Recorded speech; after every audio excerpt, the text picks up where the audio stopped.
Hello students, today's class for class 12 chapter 7 कर रहे हैं हम, एक्सरसाइज 7.9 डेफिनेट इंटीग्रल पे बेस्ड है। इससे प्रीवियस एक्सरसाइज 7.8 में हमने डेफिनेट इंटीग्रल ही किया था, but limit as a sum करके, ठीक है, limit as a sum like first principle, इस तरीके से आपके क्वेश्चन थे।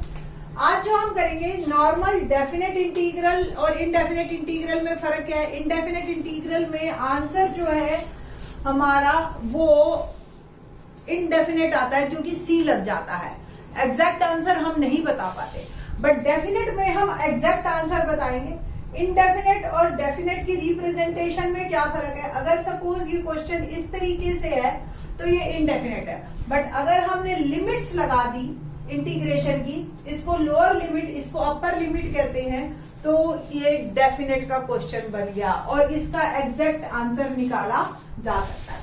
इंटीग्रेशन जो है वो हम करते क्यों हैं, वो हम करते हैं एरिया फाइंड आउट करने के लिए for any type of function.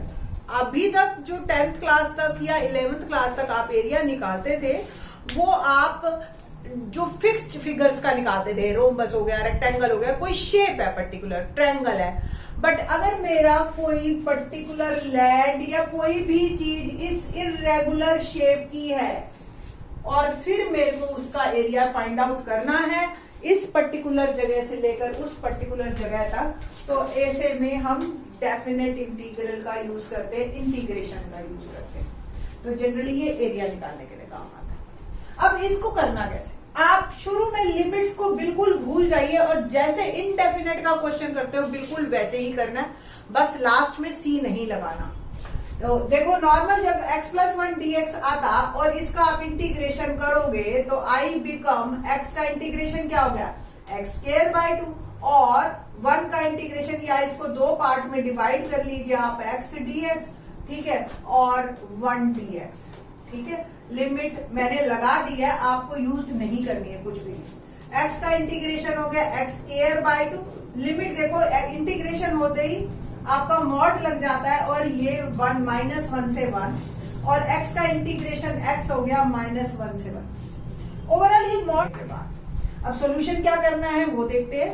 Upper limit डालिए माइनस लोअर लिमिट, बस x की जगह ये वैल्यू डालनी है आपने, जैसे 1 डाली, 1 का स्क्वायर 1/2 माइनस लोअर लिमिट, तो -1 का स्क्वायर/2, ठीक है, जहां x है वहां -1 डालो।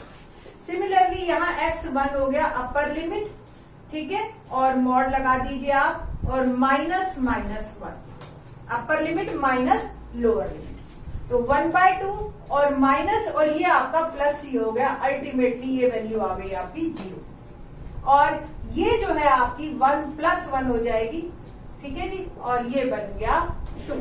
तो ओवरऑल मेरा जो आंसर है वो है 2 स्क्वायर यूनिट, ठीक है जी।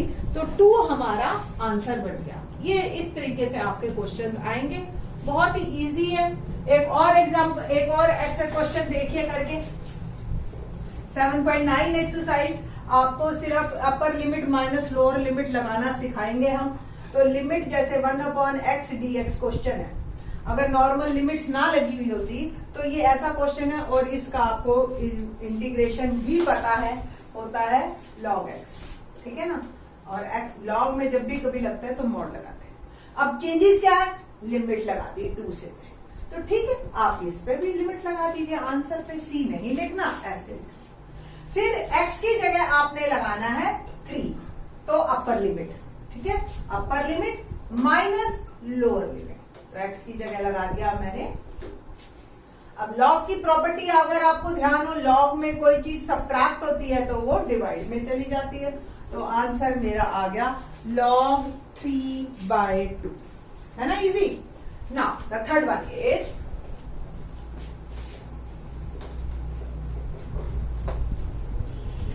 क्या है क्वेश्चन, 1 से 2 4x³ -5x² + 6x + 9 dx। 4 terms हैं, चारों का आपने इंटीग्रेशन करना है और फिर लिमिट लगानी है। तो मैं करती हूँ इसका इंटीग्रेशन, डायरेक्ट कर रहे हैं, तो ये आ गया मेरा 4 एज इट इज। x4 का इंटीग्रेशन क्या हो गया x4/4, है ना, इंटीग्रेशन ऑफ एक्स एन, पता है ना आपको, X N plus one upon N plus one plus C, तो प्लस सी भूल जाइए आप क्योंकि ये इनडेफिनिट डेफिनेट हो गया।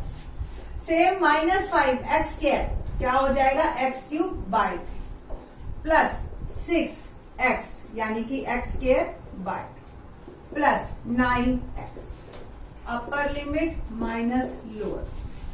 ठीक, थोड़ा सा आप इसको सॉल्व कर लीजिए, बेटर है आपके लिए। तो x4 minus 5/3 x cube plus ये भी कैंसिल हो गया 3x square plus 9x, limit लग गई मेरी 1 से 2। अब बस आप वैल्यू 2 डालिए पहले सारे में, तो क्या आएगा 2 raise to power 4 minus 5/3 2 raise to power 3 plus 3 2 square plus 9 into 2 bracket, ये मॉड लगाएगा माइनस 1 कर दीजिए आप, 1 डालिए 1 की power 4 minus 5/3 1 cube plus 3 1 square plus 9 into 1। Now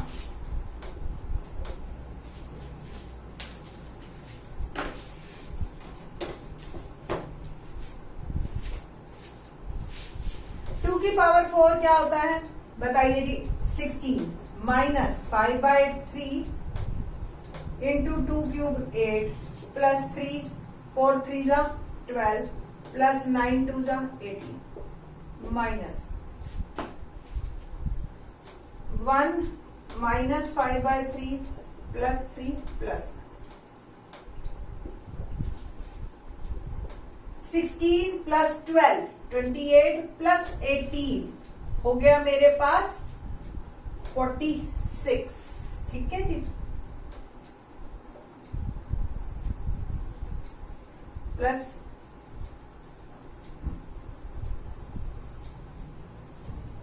minus 8 5 जा 45 माइनस ये ऐड कीजिए तो ये 12 13 माइनस 5/3 और ओपन कर दीजिए चाहे माइनस 13 प्लस 5/3। ठीक है जी, 46 में से 13 गए 33 और 40/3 प्लस 12th क्लास को मेरे को बताने की जरूरत नहीं है, 35/3। अब 3 एलसीएम ले लिया मैंने, 99 माइनस 35 और ये आ गया 64/3 इज माय आंसर। ठीक है जी, तो ओवरऑल जो मेरे पास इंटीग्रेशन आया वो ये आ गया। आप 4 टर्म को अलग अलग कर लेते और फिर हर की इंडिविजुअल वैल्यू डालते तो भी आप अल्टीमेटली यही पूछते। ठीक है जी, तो ये था हमारा question number 3। Now same question अगर ट्रिग्नोमेट्रिक टर्म्स में है, ये अब सारे आपको देख रहे हो आप, अभी तक अलजेब्रिक एक्सप्रेशंस में ही हम इंटीग्रेशन कर रहे थे। अब जो है क्वेश्चन नंबर 4 ऑनवर्ड्स हम जो है करेंगे ट्रिग्नोमेट्रिक में। क्वेश्चन नंबर 4 क्या है, question number 4 let's see, limit 0 to π/4 sin 2x dx, ये मेरा question. sin 2x dx integration करते हैं हम, तो sin 2x का हो गया cos 2x, माइनस में होता है याद रखिए, और बाय 2 डायरेक्ट कर सकते हो आप, नहीं तो अदरवाइज 2x को t मानिए और सब्स्टिट्यूशन करिए, अदरवाइज डायरेक्ट आप लिख सकते हो 12th क्लास में। अब आप इतने लेवल पे पहुंच चुके हो।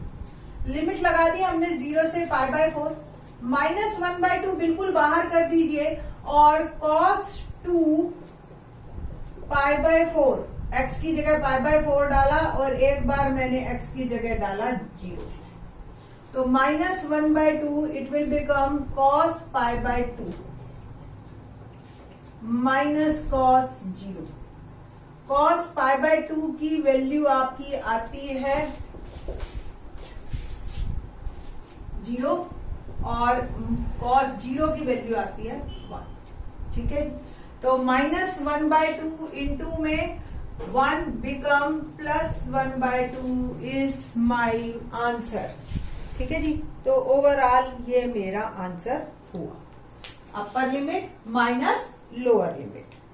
ओके, नाउ क्वेश्चन नंबर 5 देखते हैं। क्या है क्वेश्चन नंबर 5?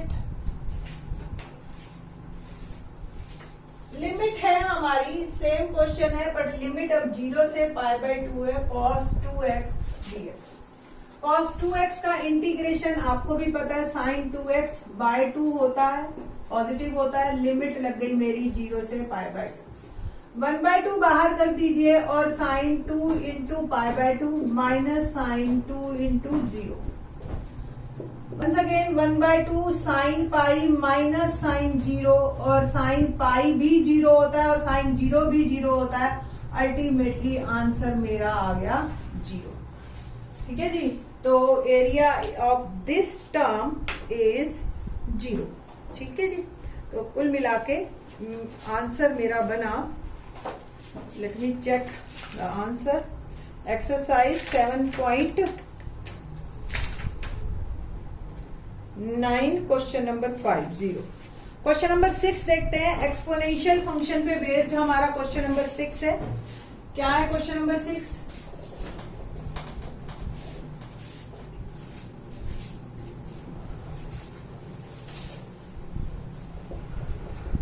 फोर लिमिट से 5 e raise to power x dx।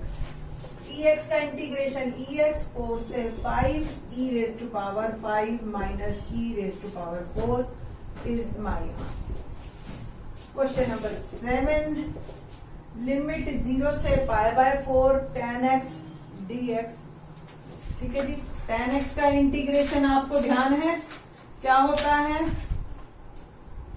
इसमें ज्यादा e4 कॉमन ले लेना आप और e -1 हो जाएगा। tan x का इंटीग्रेशन होता है log secant x या माइनस log cos x। ठीक है, और लिमिट जो आपने लगाई वो लगाई 0 से π/4, तो log secant π/4 minus log secant 0।